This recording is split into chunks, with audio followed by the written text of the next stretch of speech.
Biker আমার দেখেন অনেক শখের একটা বাইক, অনেক কষ্ট করে আমি বাইকটা কিনছি, আমার লাইফ অনেক স্যাক্রিফাইস করে।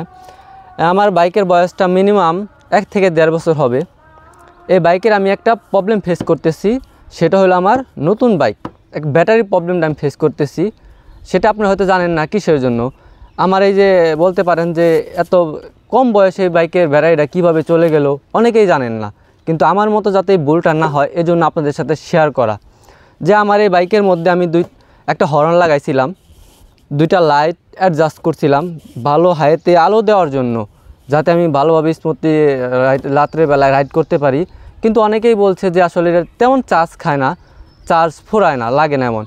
কিন্তু আমি নিজে বাস্তবতা লাগিয়ে আমি নিজে প্রুফ পাইলাম যে আমি যখন 2টা লাইট একটা হর্ন লাগাই অতিরিক্ত, তখন এত পরিমাণ ব্যাটারিতে প্রেশার পড়ে আসলে বলার মতো না।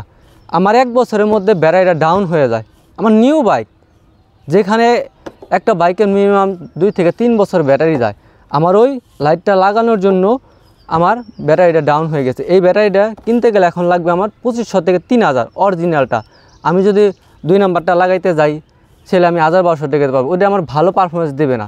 দেখা গেছে 2-4-6 মাস চালাতে পারলাম না, আবার চলে গেল। যেহেতু আমি টাকা দিয়ে কিনবো, একটা জিনিস ভালো মানের কিনতে হবে। যেহেতু আমার 2 লাখ টাকার বাইক, ওই যে 200-500 টাকার জন্য কি আমি এটা নষ্ট করে দিব? ওইটা কেন তো আমি নষ্ট করবো না আমার এই দামি বাইকটা, শখের বাইকটা। তো যারা এই ধরনের ভুলগুলো আমার মতো এই ধরনের ভুলগুলো আর কেউ করবেন না। যে যদি আপনারা এই ধরনের লাইট টাইট লাগাতে চান ভালো, যাতে ব্যাটারিতে কোনো রকম প্রেশার না পড়ে, যারা ভালো অভিজ্ঞ আছে গ্যারেজ বলতে পারেন বা শোরুম বলতে পারেন, তাদের সাথে কথা বলে ডিসকাস করে এগুলো লাগানো বেটার। আমার মতো এই ভুলটা করেন না। আমি কারোর সাথে ডিসকাস করি নাই, আমি সুন্দর করে লাগাই ফেলছি। লাগার 2-1 মাস পরে দেখি আমার ব্যাটারি ডাউন হয়ে গেছে। এখন আমি এই যে দেখেন বাস্তব প্রমাণ দেখাই, এদিকে আসেন একটু। আমার সেলফে কিন্তু স্টার্ট হবে না, এই যে আমি সেলফ দিতেছি কিন্তু কাজ হচ্ছে না, আমার ব্যাটারিটা পুরাই ডাউন। যখন এই সেলফ দিচ্ছি আমি দেখেন কোনো কাজই হচ্ছে না, কারণ ব্যাটারিটা একবার ডাউন হয়ে গেছে। বাদ এটা ফালাই দিতে হবে, কিন্তু এটা কখনো স্টার্টই হবে না, এমন পর্যায়ে গেছে এটা ফালাই দিতে হবে। আর যখন আমি একটা অনেক সময় আমার বিপদ আছে, আশঙ্কা আছে, এখন আমি স্টার্ট হচ্ছেই না। অনেক সময় আমি কিকে যখন মারবো 2-3 বার ট্রাই করতে হয়। আপনি একটু সামনে আসেন দেখান, নাহলে বুঝতে পারবে না গাইসরা। দেখেন আমি যখন এই যে অনেকবার এমনি দিতেছি, এই যে হয়ে গেল।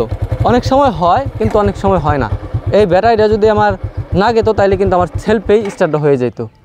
তো এই ধরনের ভুলগুলো কেউ কখনো করবেন না, সাবধান সকলেই, আমার মতো ভুলটা করবেন না। আসসালামু আলাইকুম।